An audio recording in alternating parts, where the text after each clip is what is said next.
नमस्कार सबै मेरो दर्शकबिनहरूलाई। आज सजिलो मलको हजुरलाई अपडेट भन्ने बारेमा देखाउन चाहन्छु। त्यहाँ अहिले हाम्रो ट्र्याक्टरहरू सबै यता मल गोबर यता यस्तरी बाटो बनाउँदै चल्दैछ। अनि यहाँभित्रतिर चाहिँ हाम्रो यहाँ पुरै अपडेट गरेको छ। यहाँ मसिनले हामीलाई अहिले काम गर्न पनि सजिलो भएको छ। मलको नाम पनि सजिलो मल हो। हेर्नु है, यहाँदेखि कोदालोले यसरी उठाएर यहाँबाट मल उठाएर यसरी हालिदिने। अनि यहाँ जान्छ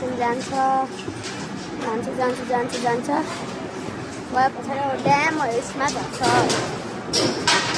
यो के हो भन्दा यसले चाहिँ हाम्रो ढुङ्गा यस्तोलाई चाहिँ छेउमा गरिदिन्छ। अनि फोहोरहरूलाई पनि यता छेउमा गरिदिन्छ र पिसेर यस्तो पाउडर बनाइदिन्छ। लग्छ यसले लग्छ अनि यसमा झारिदिन्छ।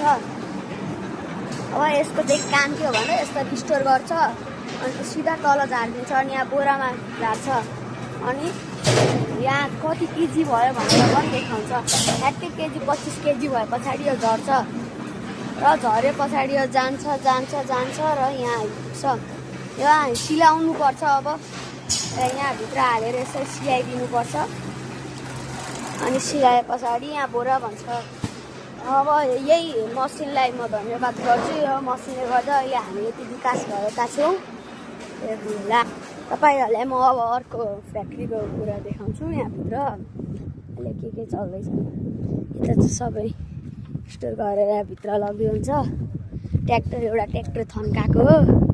अटोमेटिक प्याकिङ गयो सानो, यहाँबाट यता आयो भयो।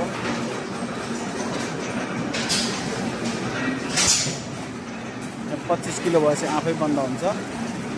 25 किलो 600 ग्राम।